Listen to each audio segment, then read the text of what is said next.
Chief Lost Revenue Officer. You want it to kind of chase that feeling. You're like, oh, let's gamify this. Like, man, I start actually making more money. This isn't that I start going faster or I just like get things done. He exposed me to certain parts of the money mindset, certain ways of thinking that I hadn't actually thought about before. And there was a lot of leads that were just dropping off there. And I started to kind of almost follow my own. It's like I actually am starting to change my life. Will, how you doing, man? Super good, man. How are you, Liam? Yeah, I'm doing really well.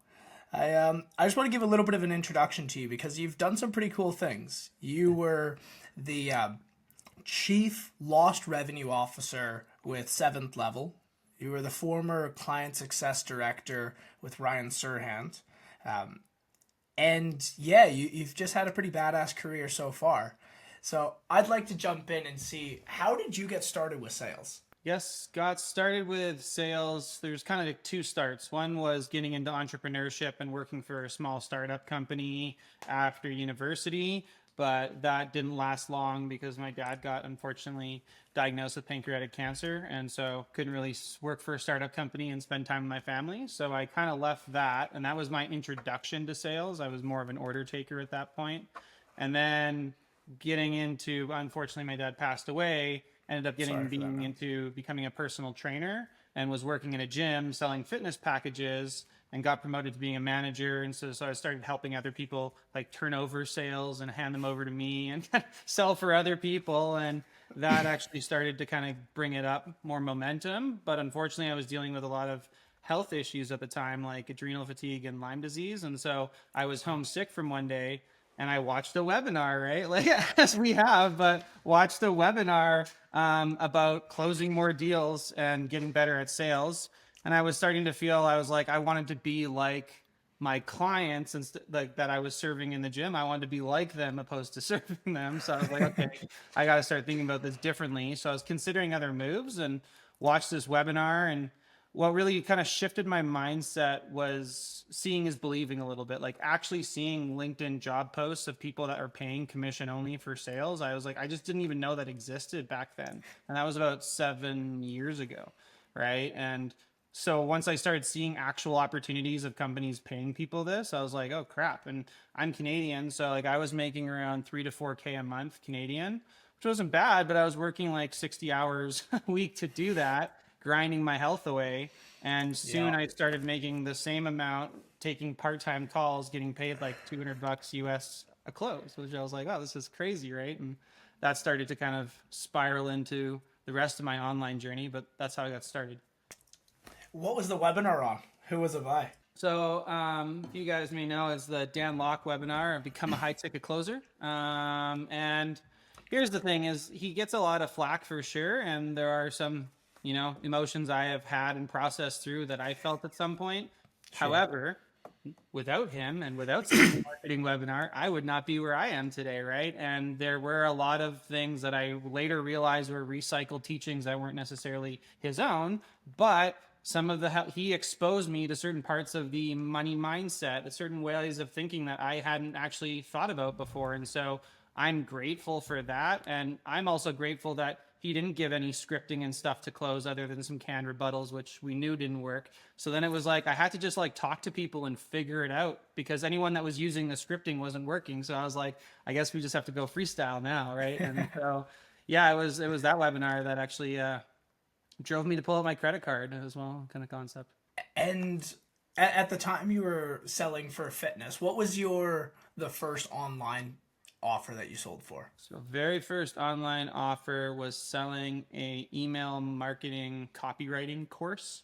So over 7 weeks, you kind of go through some skill sets to become an email copywriter. And my very first assignment was taking a list of name, email, and phone number of people that had bought a book. And by bought a book, I mean they paid for shipping and handling that like $9.95. And the goal was, here was the initiation. It was like, here's 50 leads. You have to sell them a $2,500 7-week course. And so far they've invested $9, so they're qualified. I'm like, okay. And so just started dialing the list and figuring it out. And that was kind of my first initiation. And then that led to getting on some webinar leads. And then that led to having some inbound calls. And then it just started to kind of barrel along there as well. Oh, I love that. I love that. How long were you there for on the first offer? That offer actually closed on for about 2.5 years. I was Wow. fortunate to have a lot of good stints on a lot of accounts that were strong. Yes, they went up and down with marketing, but because I was usually on two or three offers at the same time, I could kind of keep this like floating thing going, and it seemed to work well for me. And I was fortunate enough to have some good runs on some good offers because well, produced results, and the business owner also produced results, so everyone did their job there. But I also been on a lot of accounts that didn't last very long, right? So you know how it is in this marketplace. No, that's very fair, and it's I know the feeling. There's some that go very well, and there's some that they don't last as long. Well, I think an important conclusion that I drew probably later than I should have in this industry was that you're constantly being sold to by other professional salespeople as well, right? And so it's easy to realize that you are just as easily influenced as others at times, especially if it's something that you might be interested in or taking an affinity towards, right? And so it's really yeah. Once you realize that lens is always kind of afoot, then you can navigate accordingly, I suppose, right? Yeah. And when you got into that first offer, right, what was your thoughts? Like, what was going through your mind that you've now transitioned from working 60 hours a week to make 3, 4 grand a month, and now you're doing that part time? And what shifted? I mean, for me, it was like it was a little bit like a dopamine like rush, right? And so and like because I had an athletic background, you wanted to kind of chase that feeling. You're like, oh, let's gamify this. Like when I show up, when I be high performance, when I do all the little box checks, man, I start actually making more money. This isn't that I start going faster or I just like get things done. It's like I actually am starting to change my life, like sale by sale, decision by decision, habit by habit, right? And so when you started to like realize that there was a direct connection to every book you read, you're like, can I use this in a sales call? Can I do this? And it starts to like kind of create this like upward momentum. And for me, like the changes were awesome. Like in just like realizing like more of what was possible because it was just shattering limiting beliefs. It's like I when I got in that game, my goal was to double my income and make like 8K a month, and thought that would be crazy because I'd be on my way to six figures. But when then I got to 10K a month, I was like, oh wow, there's so many more levels beyond this too, right? And it was just cool to keep meeting people because I started work on different offers where I would regularly be speaking with seven-figure business owners, and you're like, just so cool how much you can learn from just talking to people all over the world. Like I was always excited. Like for me, I really felt like that was a moment where I guess it was a little bit of like, oh, I found like my calling or something that I could naturally just excel at. And it felt very much like a sport that I enjoyed. I was like, I enjoyed showing up every day, getting my ass kicked by it and coming back smiling tomorrow. You know, like that's what I kind of grew on, which was sweet. For sure. Like, I think that's a super important thing, right? Because if you can find a passion, you find something where you're not just leveling up your bank account, but like you said, you were shattering through your own beliefs. You didn't even know you maybe had at those times because you're getting opened up to the world around you. Yeah.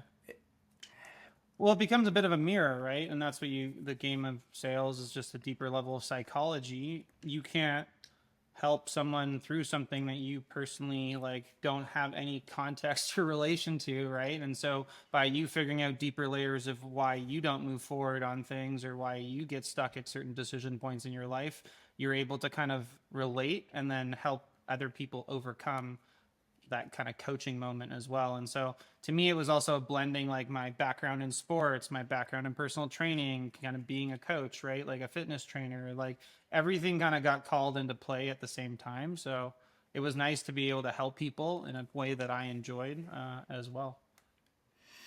And you came into the industry, you were working on outbound leads, you worked your way up so you were getting some inbound leads coming in.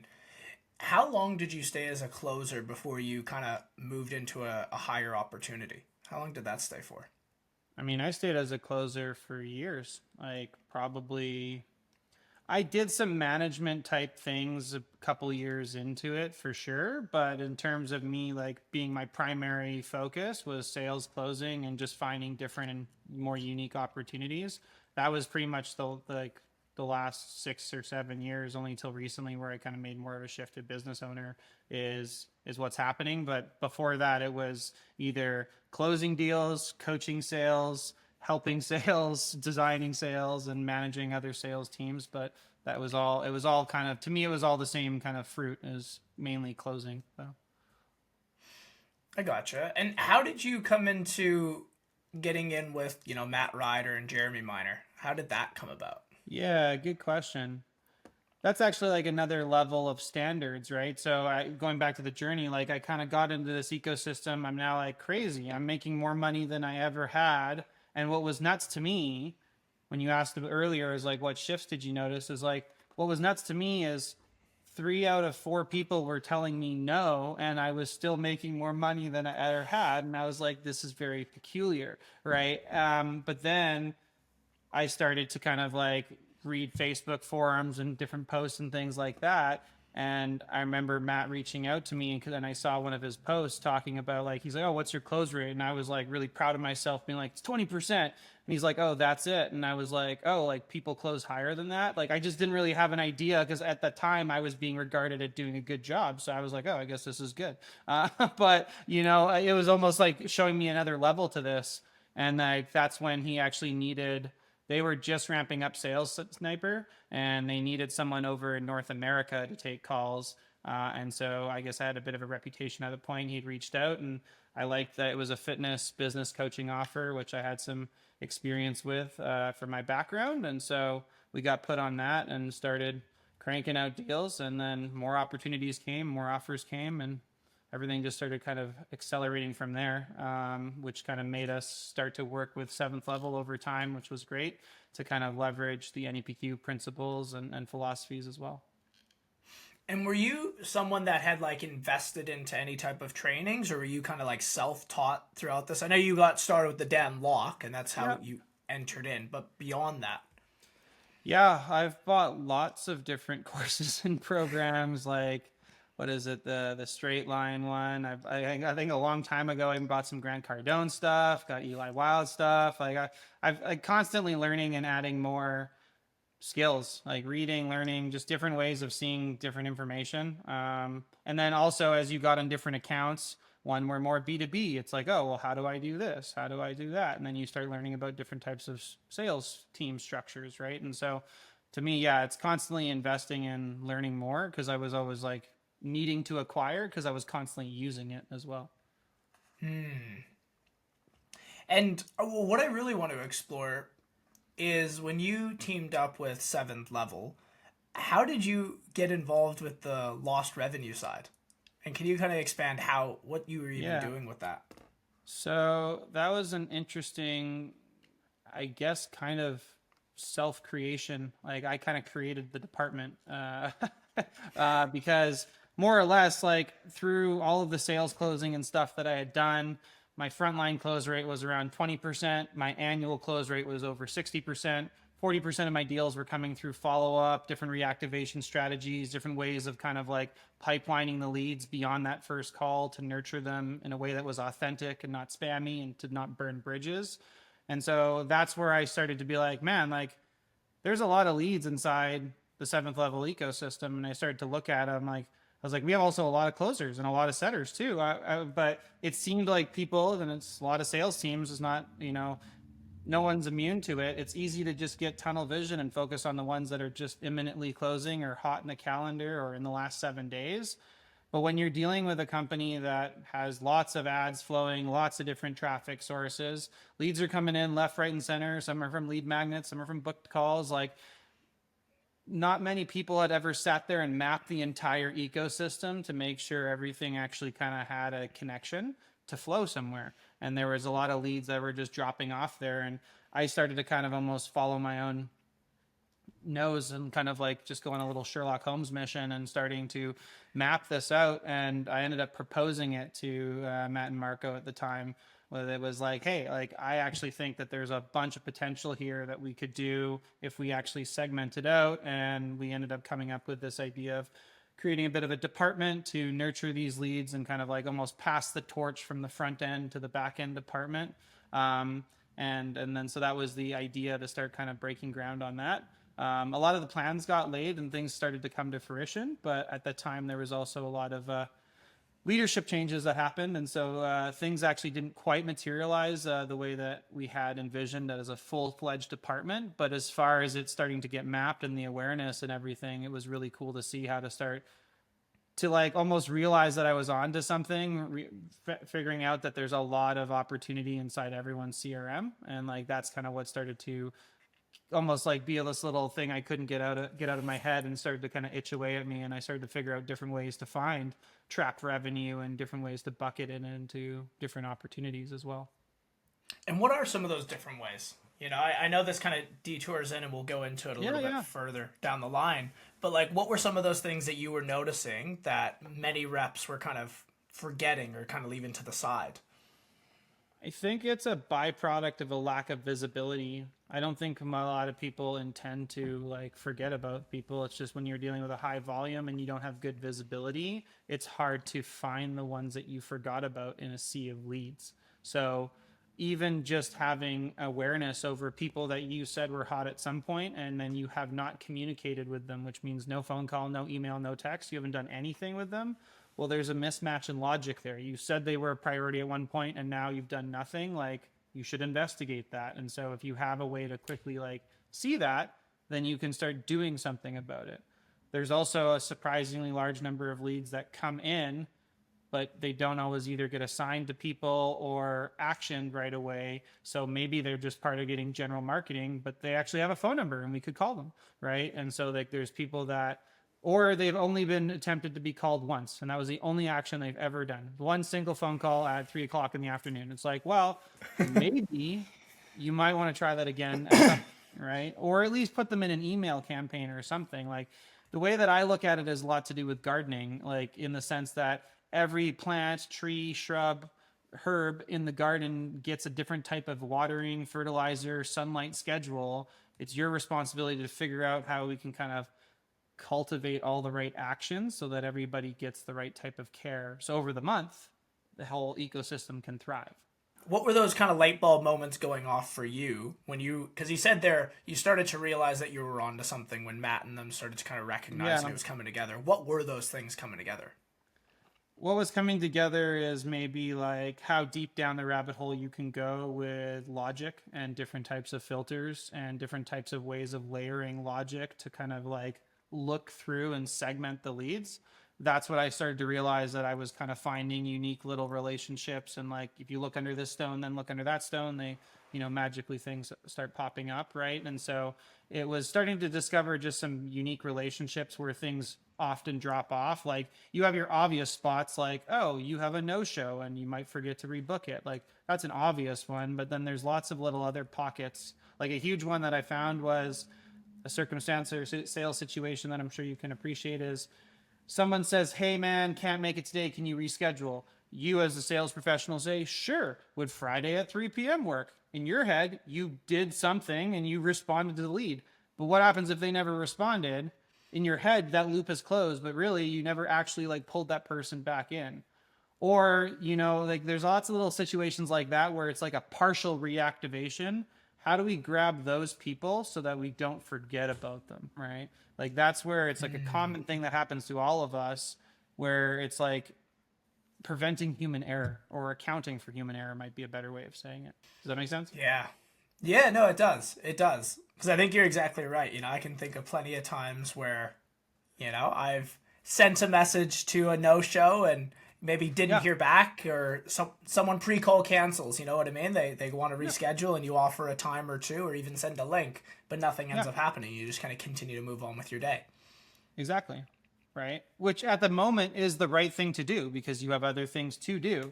But it's like, do you have like almost like a net underneath the apple tree to catch it so that if you do forget about it and you don't remember to call the lead, can it be recycled somewhere else kind of concept?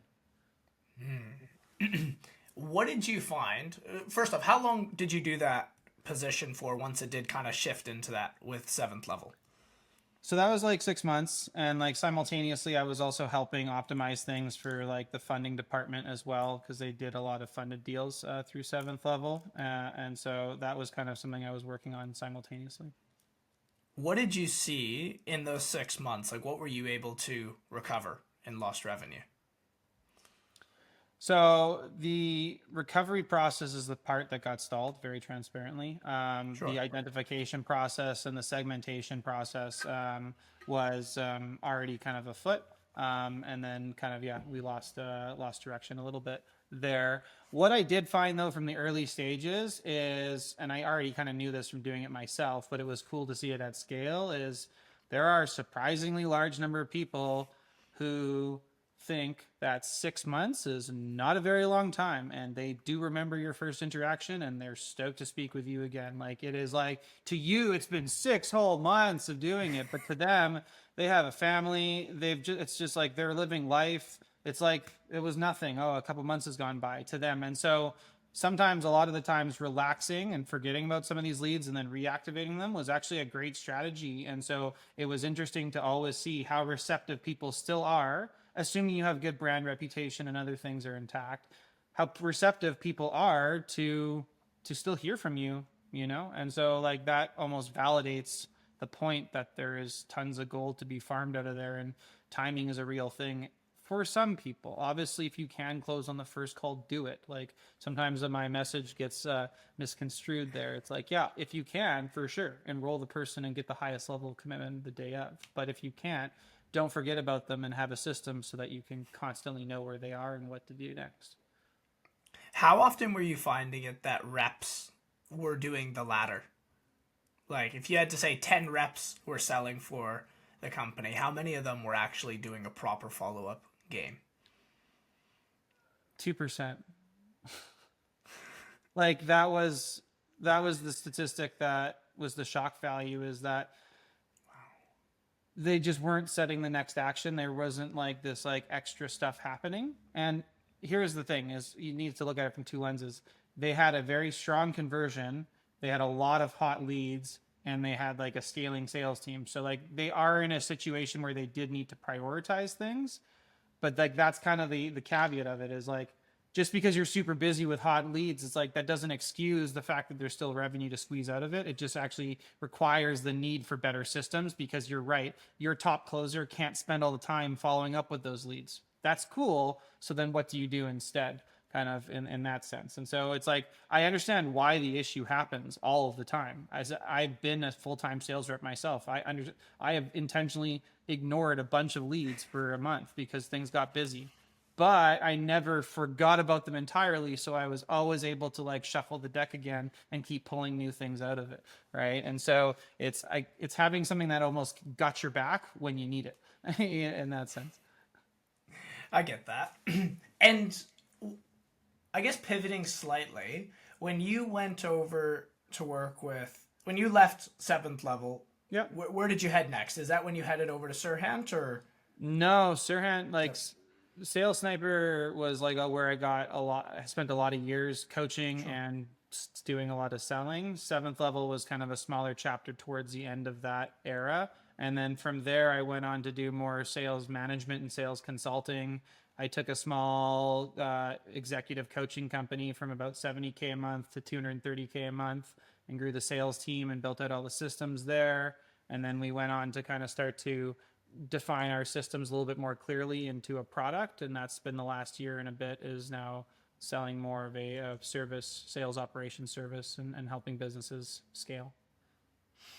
And I saw you post something on Facebook the other day. It's honestly one of the major reasons why I wanted to get you on the show, is you were going through the CRM, right? And it's kind of been the focus of what you spoke about so far. But you were going through the CRM and you were talking about smart views and the different ways about how to actually use that. Yeah. For say a closer that is in there, they have a CRM, okay? So they have that ability, but they don't have any smart views or anything kind of set up. What are some of the basic ones that they should be going for to start off? Yeah, like amazingly, we've talked about a large number of them when I spoke about like the visibility section, right? And so it's like, if you have these leads that are hot, and there's been zero communication in the last 10 days, that's probably a good one. If you had leads that no-showed, we should mark them somehow and have a list that we can call quickly and reschedule these people. If you have people that you've texted and they haven't replied, there's a little bit of logic involved, but you can literally figure those people out as well.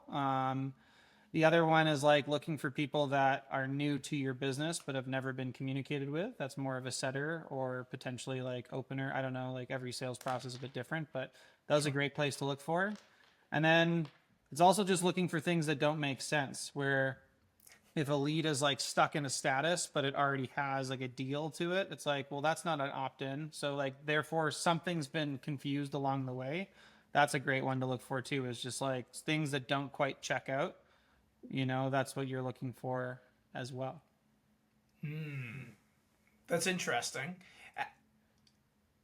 How does that happen? Good question. So a couple of reasons come to mind. Either automation wasn't set up properly or isn't complete, so it's missing a specific edge case that it didn't account for it. So that happens. A lead just gets like kicked out of like the regular flow.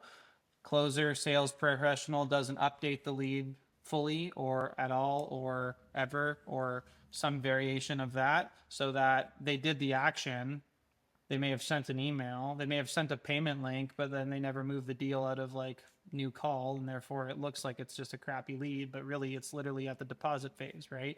And so it's like looking for things that like don't quite make sense. And that's where it's like those are more like the little stones you have to turn over, and you don't always know what you're going to find. Every CRM has its little own honey holes, I guess, or every closer will kind of make certain types of pattern mistakes. A lot of it is that little like Sherlock Holmes, like get into the mind of either the person who designed the CRM or get in the mind of the sales rep, a day in the life. And so I'll just usually look at how each closer kind of updates leads or what they do and don't do as they go through new meetings. And then you're able to actually start to get an idea of like the pulse, the rhythm, and then you can start to figure out where, if you were running at that speed, what would be difficult. Oh, I'd probably drop things here. I'd probably do that, right? And so it's like that's usually how I start to get an idea of how things are falling off in different places. Okay, that makes sense. And if you're like a sales manager, right, or even a closer, right, and you're wanting to, you realize that this is there, you have a full schedule of calls. How are you like breaking down your time? Let's start with a closer. How are you breaking down your time to actually be able to do this? Mm-hmm. Let's say I'm doing 7 calls a day. Yeah. At least that's what's booked. Where am I supposed to have the time in order to do it? Yeah, good question. So couple different ways solutions that I came up with. Number one is like little micro habits. So recognizing that an average show up rate or decent one, 75, 80%, let's just say. So that means every 5 calls you're having 1 miss, right? Which is great. So if you do have that, you're kind of you don't know when it's going to be, but you're kind of banking on it going to happen. So therefore You're going to use that for a specific purpose. And then the next thing is when that no-show happens, I immediately have this like, hey, I'm just going to call 5 no-shows from the list. Right. And if I can go it's just a little habit, so that even though I might still spend the time chilling or doing something else that isn't a sales call, I spent the first 10 minutes of that hour anyway, trying to rebook the appointment I just lost. Right. And so like that's where you can almost capitalize on the time you were planning on spending differently. And then for me, even working multiple offers and 8 calls a day, weeks on end, I always blocked at least 30 minutes for follow-up a day. But here's how I strategically kind of like leverage the time block so that it served me and my schedule is I would typically have 30 minutes like Monday AM, Tuesday PM, Wednesday AM, kind of this oscillating thing.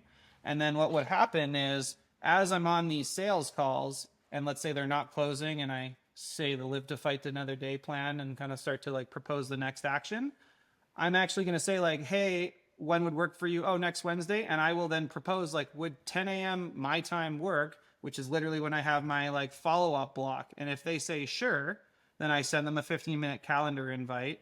And so now I'm planning on doing follow-up period anyway there. If they ghost me, great. I'll just follow up with other people. If they don't ghost me, great. I'm having a scheduled follow-up call with a high likelihood of closing. It's a productive 30 minutes, period.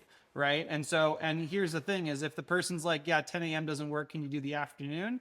I'd be like, sure. How does 1 p.m. work? And I would then just move the Wednesday slot down and then the Thursday one back over. And so it essentially just allowed me to juggle it, but that was never a useless hour. And so there'd be chunks where I'd spend a whole hour. I'd book 4 15-minute follow-up calls, knowing that 1 or 2 of them probably are not going to show again. And so then I would spend that time calling other leads as well. And so you really realize almost how to like stack things on top of each other. And it's just to keep momentum moving.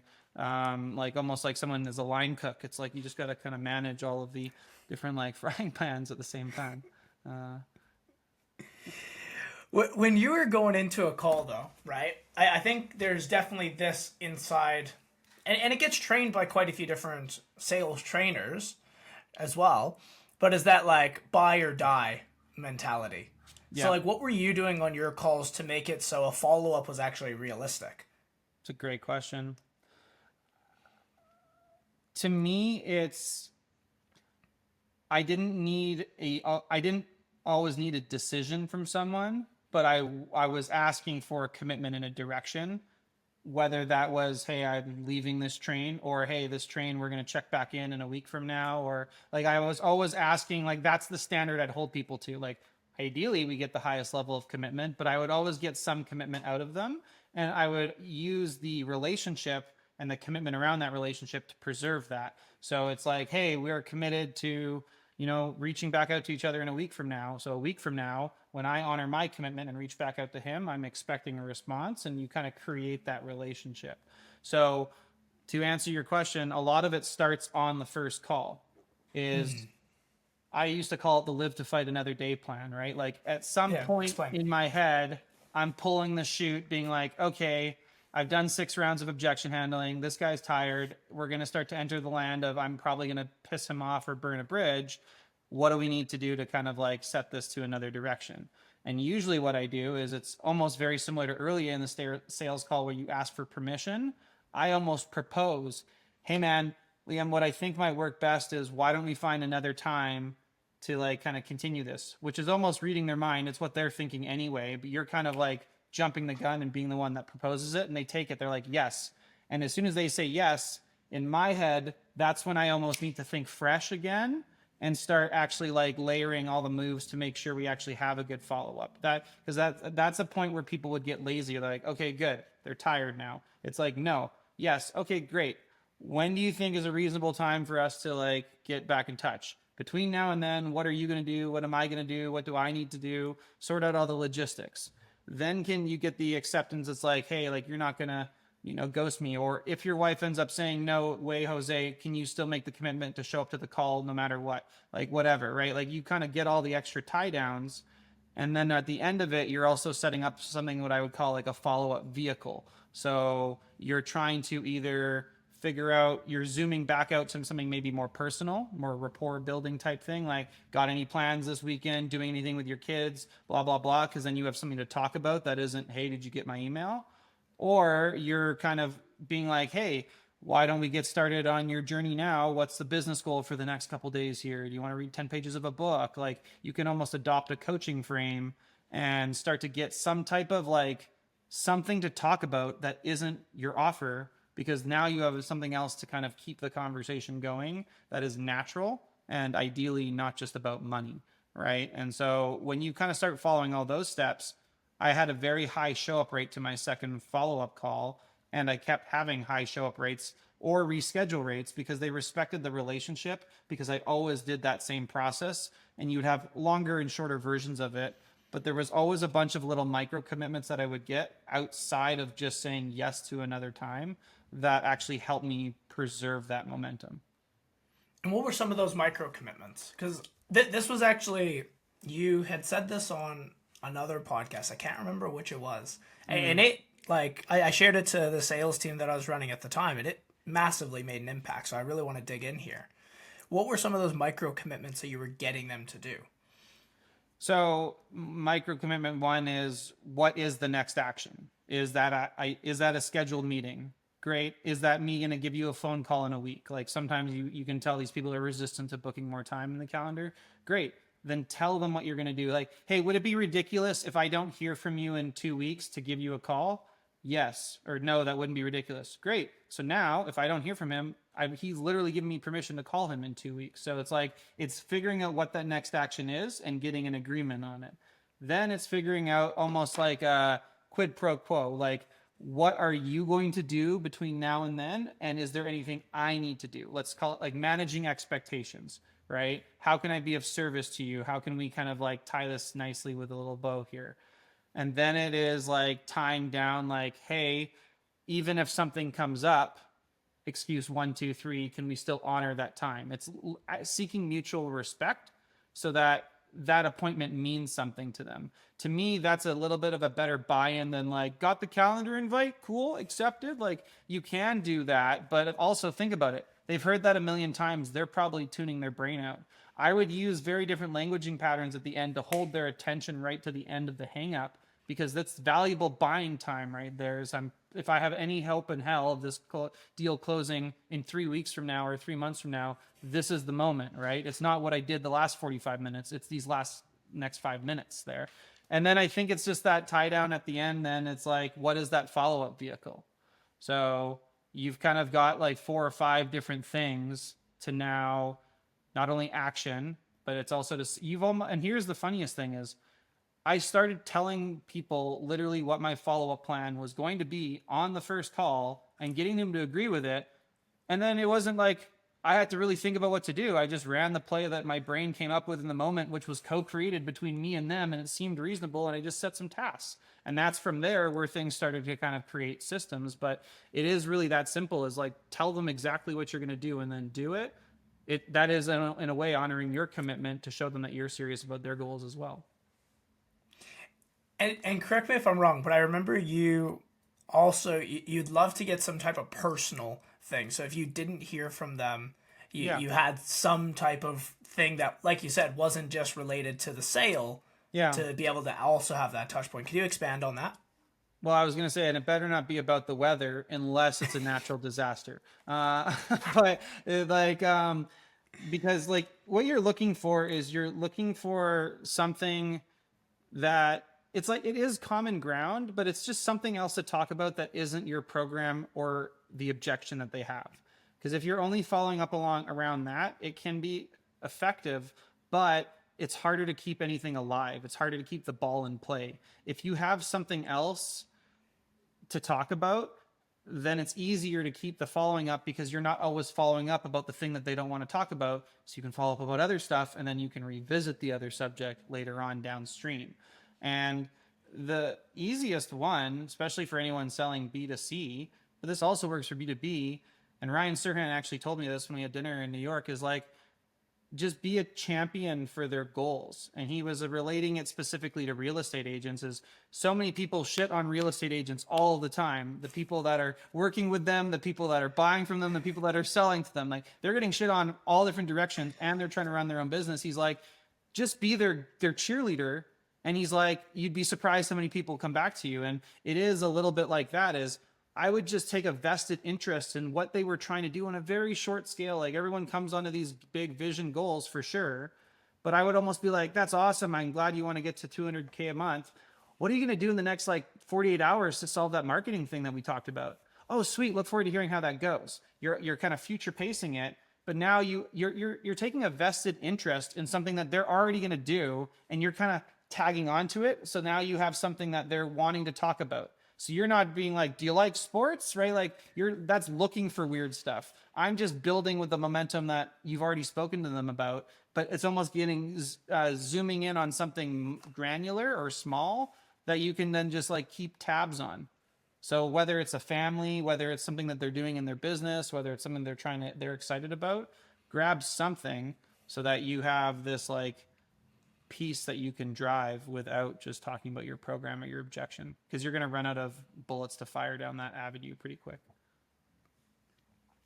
And so many people, they talk about, if they're good trainers, when they're doing the follow-up, it's like they either tell you to fuck off they buy or they die, right? Sure. And you Yeah. continue to follow up until one of those three happen.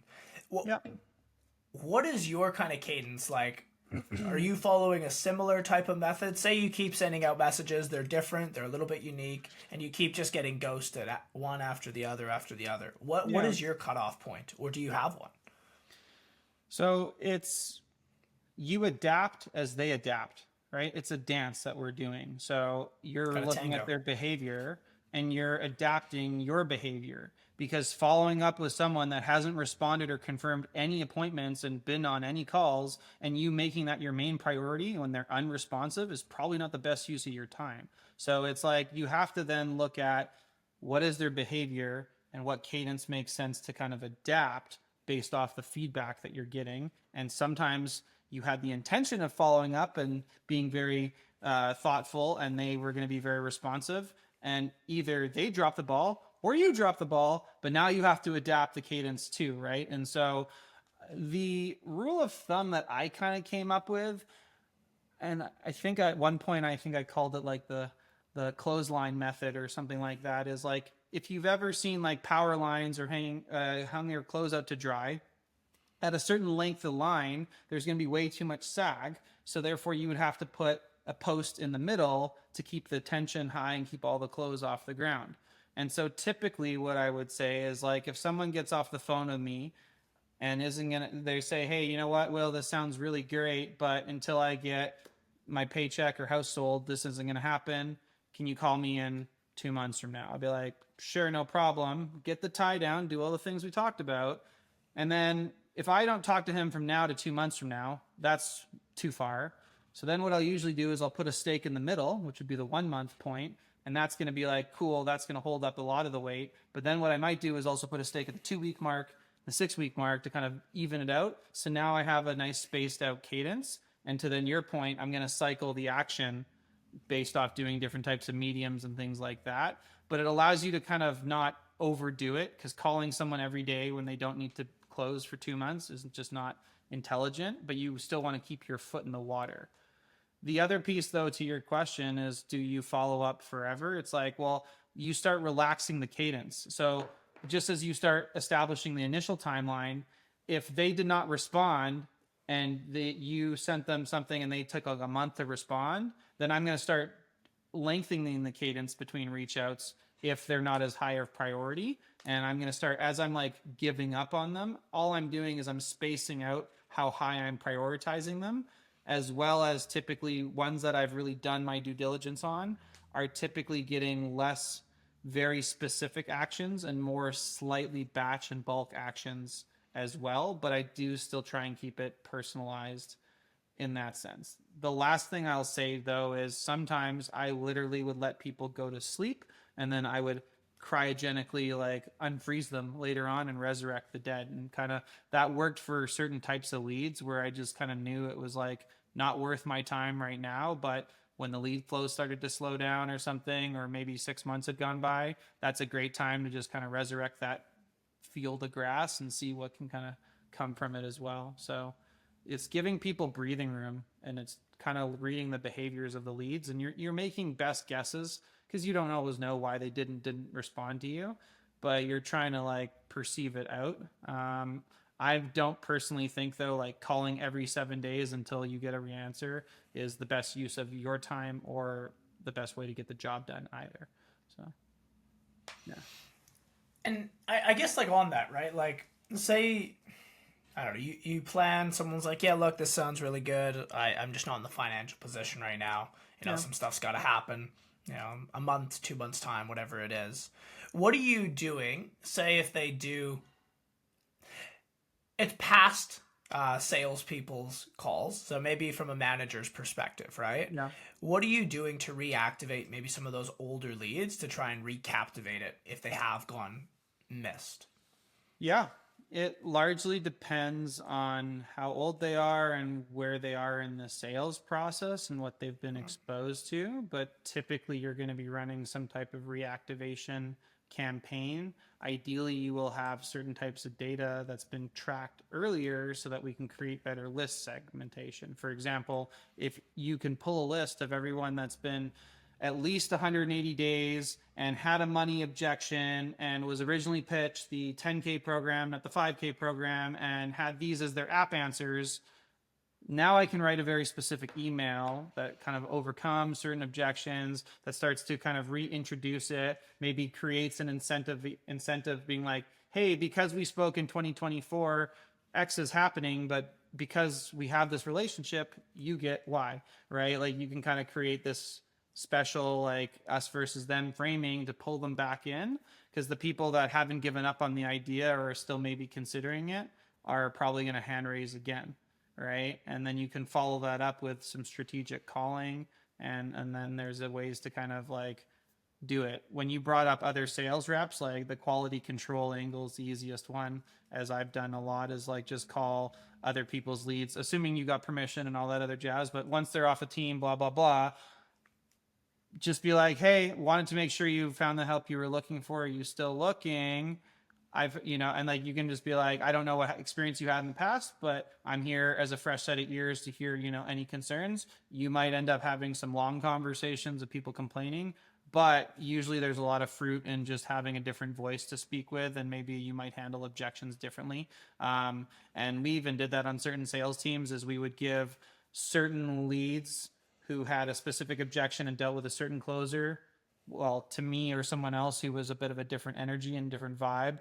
And then vice versa. Sometimes people of mine needed a bit more of a slappy energy, and so we would kind of exchange leads and things like that, right? And so it depends on your strengths as well, but there's lots of different ways to play ball. I was going to ask about that. It was probably my first team that I ever joined. They tried to implement something like that, and the team was very against it. Yeah. Because no one wanted to be like, every sales rep, I don't know about you, but what I've seen is they're very confident in their follow-ups. They're like, no, that one's for sure going to happen. It just it's right around the corner. Yep. And they didn't want to hand those off, and it never ended up happening. But I always thought the idea was very interesting in terms of passing those leads over to each other. It's looking at also the bigger picture too, because like if you're just chasing a single deal, then that's short-minded, right? Like, because here's the thing is, it will depend a lot on the team culture, but it's like when you feel like it's almost like it's less about the money and the commissions and the sales. It's like, what is best for the client, right? Is this person might just need a bit of a different push or a different voice to hear from? Well, then do that thing of service to them and, share the lead, right? Because expect that also your comrade or teammate is going to do the same thing back too, right? It's like it's not like we didn't have it like a hard and fast rule, like any leads are just now up for grabs. It was more just like, hey, like, can you try giving these 3 people a call? I think they should hear from you. Do you have anyone that might want to, and that's the thing is sometimes it would be like, we had split the commission, right? So it's like, cause I'd done 6 months of following up, but just can't close it. Right. And so like lots of different ways to create equality, but I think it's a very effective strategy, especially on certain offers that have certain marketing messaging and certain sales tactics. No, nothing good or bad, just different ways of creating influence.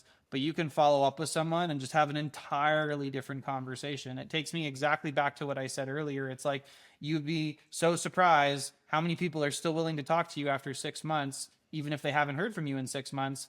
Sometimes people are stoked to talk to someone from the same company, but a different vibe, because for whatever reason, player A was having a bad day and player B may have been having a bad day, and both people didn't mean anything by it, but there was no flow that day. And so, like there's just so much potential there. And I always believe in that, I guess.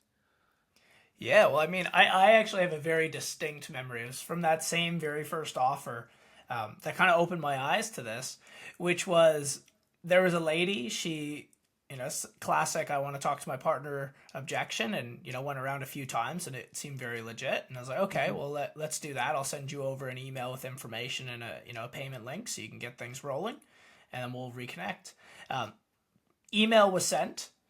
I look in the Slack channel a month and a half later and I recognize the name. It was someone signed up the deal. And I was like, what happened? Yeah.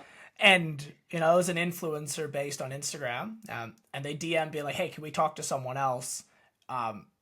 We didn't like that person. Yeah. And then I comes to find out, she's like, yeah, he's supposed to send me an email and never sent the email. Yep. and ended up in the spam folder or Yep. something. Who knows? Yep. But she signed up. She was happy to rock and roll. Yep. She had a little bit of time where she was annoyed, but then she was like, "Let's get back into this." Totally. I've had the same instance happen as well. Like it's like either a technical glitch or one thing happened, or yeah, it was just like for one reason or another, something didn't materialize and therefore they formed a bad impression and gave it a meaning. Now you can assign a different meaning just by being another contact point, right? And so yeah, it's fascinating to see how it works. Uh, and that's why like the better stuff you have inside your CRM, the way that it's organized, the way the data is tracked, it prevents these like weird things from just dropping and fizzling out. That's the challenge that we're trying to like. A lot of the lost revenue thing, it's a twofold game. It's like, sure, can we recapture the lost revenue? But really, the game that I'm in is like, can we prevent it from happening in the first place? Like, if you are constantly reminded of certain leads, hey, this lead's getting a bit stale, you might want to do something about it today. Well, now it's pretty easy for you to call that lead, right? Like it's just like a signaling kind of system that needs to be in place. So let's dive into that because I think that's a fascinating thing, and I love to get into the data. What When you say a team comes to you, right? A company comes and they want to get this in place so they don't miss revenue. What are you putting in place? What are you like the basics and then the in depth? Let's start there. Okay. The basics are amusingly when I had like that live to fight another day plan and making sure I get all the tie downs in the first call. Well, the continuation of that is as soon as you get off the first call or that main strategy call, we get a lot of that data collected right then and there when it's fresh on your mind because we just assume that you're not going to remember in 3 months from now after speaking to hundreds of people. But like collecting that data right off the gate sets all the wheels in motion. So like if we're collecting specific information, like basic thing, like the objection and how much they were pitched, right? And when you expect it to close, like some basic ones, right? That would be good.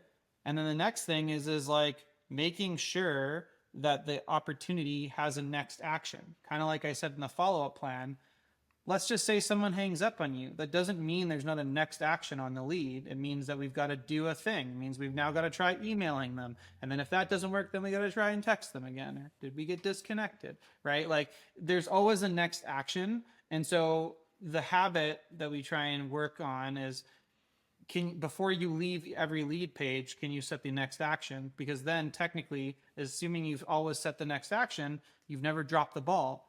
And that's okay sometimes if those flags are 3 months down the road, they're there and you can grab them. Or hey, if it's next week and you have to push it back a couple days, great. It's still a flag that you can then come back to that lead. So like that's a large part of it.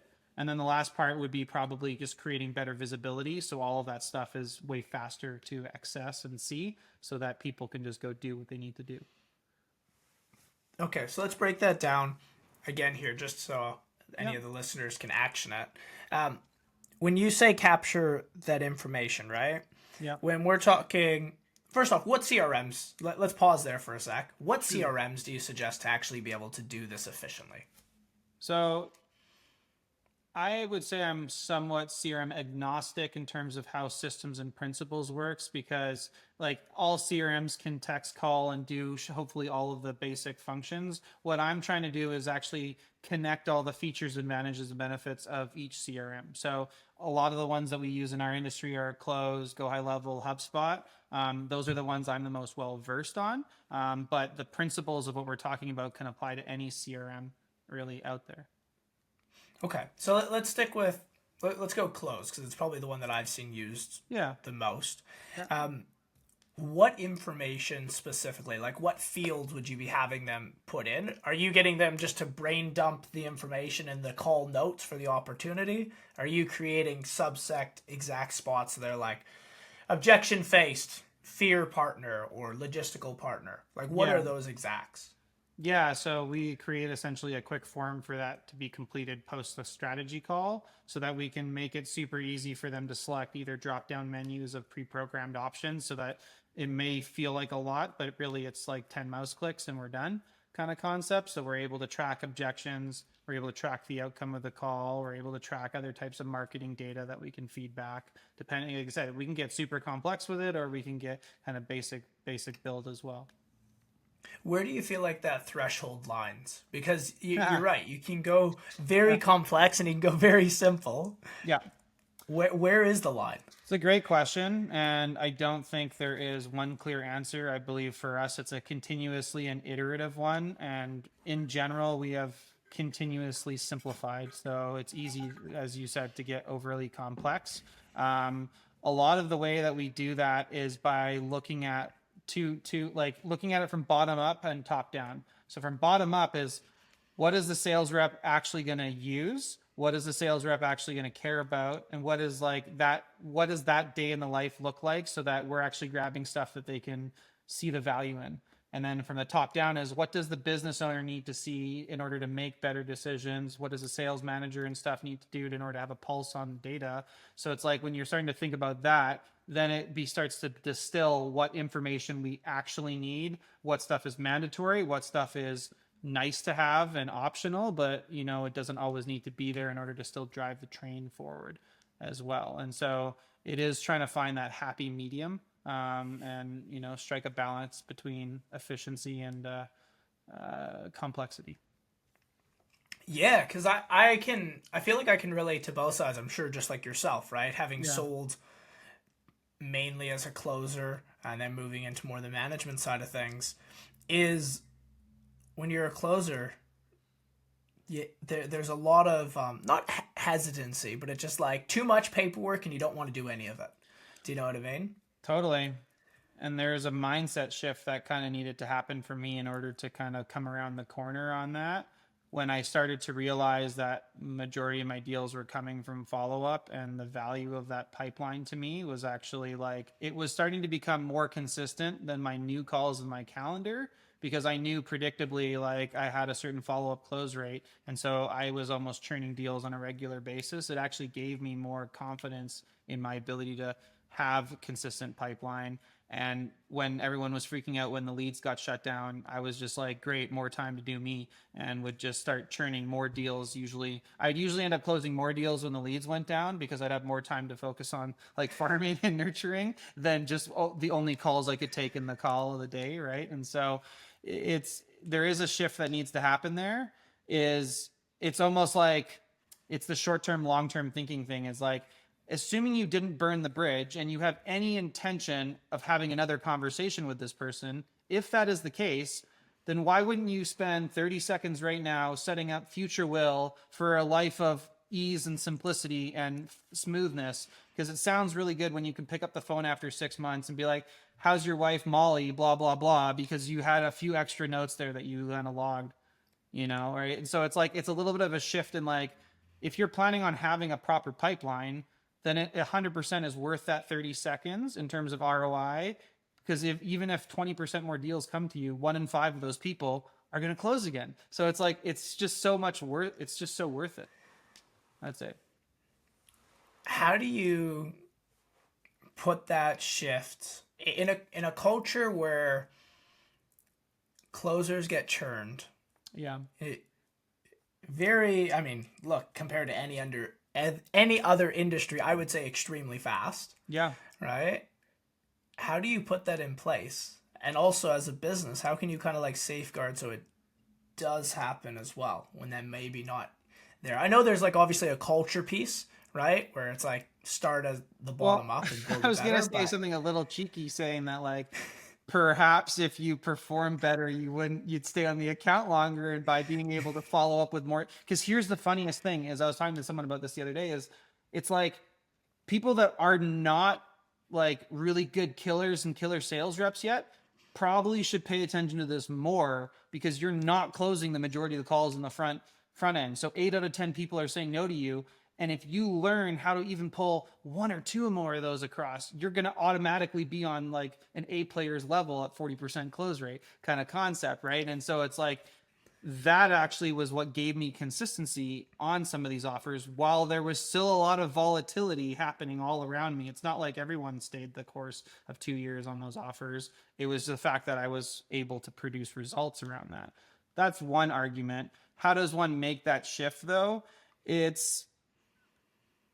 I think it's kind of figuring out like, when you see how easy it is to close follow-up deals when you don't forget about them, that is usually like a little aha moment. Like when all of a sudden someone's just like, you're like, oh, I forgot about that lead. I text them and then they closed. And you're like, that was way easier than objection handling for an hour because you've already did that like 2 months ago, but you don't remember the work. You're now just getting the celebration. Like, and that's the thing is like, it's teaching people that that first call did 90% of the heavy lifting. Are you going to be committed enough to just like work that last 10% to grab the majority of deals other people won't, right? Because you've already done the hard part. They already know about your offer. They know about, you know, their objection, you know, their problem. Like you have more, they are higher probability of closing than the fresh lead that you don't know anything about. The other piece that you asked is like, how do businesses safeguard against that? Is having clear ways of logging data and onboarding and offboarding closers so that there is a system in place for, hey, when a new closer comes on, they immediately know how to log their data so that the system works for them to set them up to close as many deals as possible and to have the best visibility.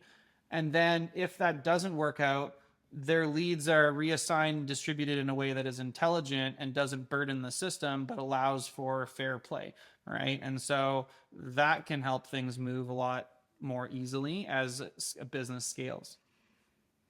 And let's talk about that, right? Because the onboarding side, that makes sense to me, right? Make sure that they're trained, make sure that they understand how to collect the data, Yeah. and they are doing it properly.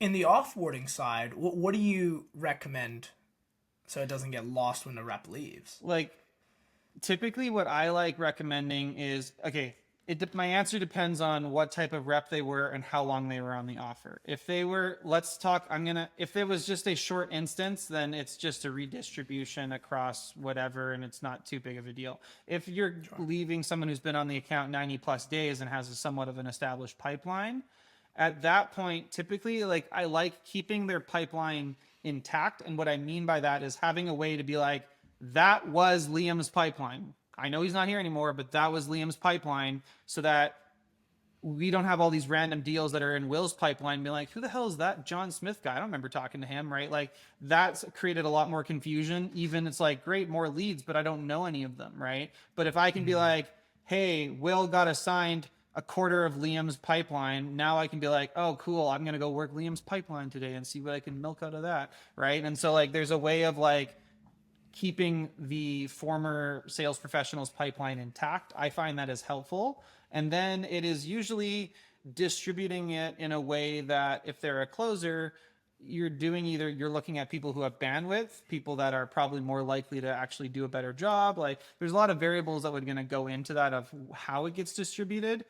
The reality is more often than not, there isn't a clear way of doing it. And therefore it's like they just get removed off the system and there are leads and they were there and there might be something there and someone might discover them someday, right? And that is more often than not what I see. No, I fully agree, man. I remember very distinctly on an offer, not even that long ago, to be honest. I was closing on it and just ramping it up, and there was a couple closers before, and one was off ramping kind of after I had been there a few months. And I was looking through my pipeline, going through just as I normally did, and I started to see names that I had no idea who these people were. And I was like, I don't. Way, man. Like you're like, what is Yeah. this? Like I had some system going on. Because here's the thing: is what I've also realized in doing this is like, even if it's not a good system, everyone has, as you said, some ego around the fact that they are doing something that is their system, right? And so I respect that, and it's like, but the sooner I can figure out the holes in the system, the easier everyone wins, and then we get rid of the ego and that flows. But like, everyone has some type of system, so it's just trying to figure out how not to screw up other people's systems, and ideally get a system that can work with other people's ways of doing things. It's not a burden. It's more of like a playground that allows for more creativity, right? Oh, that's cool. I guess kind of coming into more nowadays, obviously, I can hear the passion in your voice, right? Like this is your bread and butter from this. But like, what are you doing nowadays with this? How does this kind of relate to the business that you're doing now? So what we're doing now is my background's being full-time boots on the ground sales professional. My business partner's background is being a COO for multiple 7 and 8 figure companies. So he really handles the top down. I've been boots on the ground bottom up, and together we've kind of created a way of systemizing this through most of these sales processes. And so we are building out CRM infrastructure, the automation that goes with that, and the data warehousing that connects to your marketing, your scheduling, your CRM, and your payment data all into one centralized place, so you can really see how everything is affecting one another, and be able to understand each sales rep, each lead source, all the relationships between that as well. And so by putting in these systems, sales reps are able to onboard and offboard very efficiently because there is a clear way of logging data. End of day reports don't need to be done anymore because we can just count on every lead getting personally updated. So that as long as the leads are getting updated, then we know data is actually accurate down to the lead level, not just what the self-reported level is. And then the automation just allows for the sales reps to just do one thing, and a lot of other magical things happen around it, so that they aren't spending the time, but they're getting the benefit of having all that data collected and modified inside the CRM. So if that's the case, do you? One thing that I see very commonly, and I'll be honest, I still do it in my teams as well, is like having a Slack channel where people are doing an end of day report, right? They're updating what kind of happened and giving a little blurb on each one. Yeah. I'm curious, do you still do that, or is that kind of obsolete in your eyes? There is no need for it at a full throttle sales team level, because I don't know if that's the most effective way to glean what the real pulse is. Hearing, and like also it's not time efficient. People either copying their notes or having to write a separate write up on each lead, right? Like with call summaries and a bunch of other things, you're able to get that information out faster without probably doing it via Slack. Slack we definitely use in the build outs for notifications and figuring out like when certain alerts need to be kind of more centralized. But in general, if the sales rep can stay under one umbrella and do everything from one battle station, they're going to be more productive per day, right? And so like if a setter can book a call and then just fill out something, and then all of a sudden it says new call is booked, it's like, and the attribution's already there, then it's like great. Or if a closer can close a deal and just fill out new sales, and then it announces in the Slack channel, everyone can celebrate, but they can just stay in go mode as well. And so Slack has its place for sure. I just think the end of day reports are not necessarily the best use of everyone's time as well. Oh, man, I fully agree. I remember I hired a VA because I just got sick of doing paperwork. So I just hired a VA to go behind me and just take notes and break everything down for me because I didn't want to put the time in.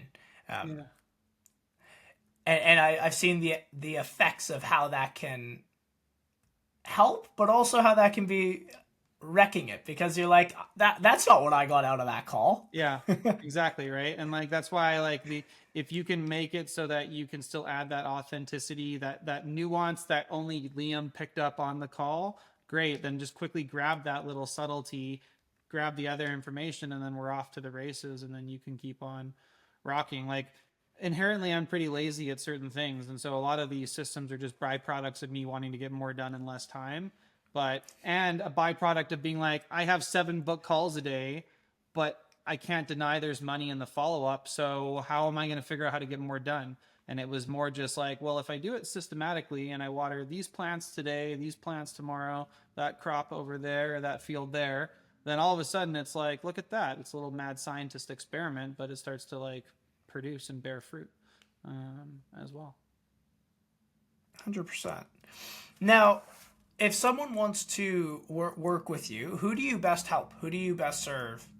Yeah, so 2 main clients right now, or kind of edge cases here, would be either the offer owner, entrepreneur who is just starting to build a sales team. They're probably still taking sales calls. They're trying to like get themselves out of that day to day so that they can scale the business.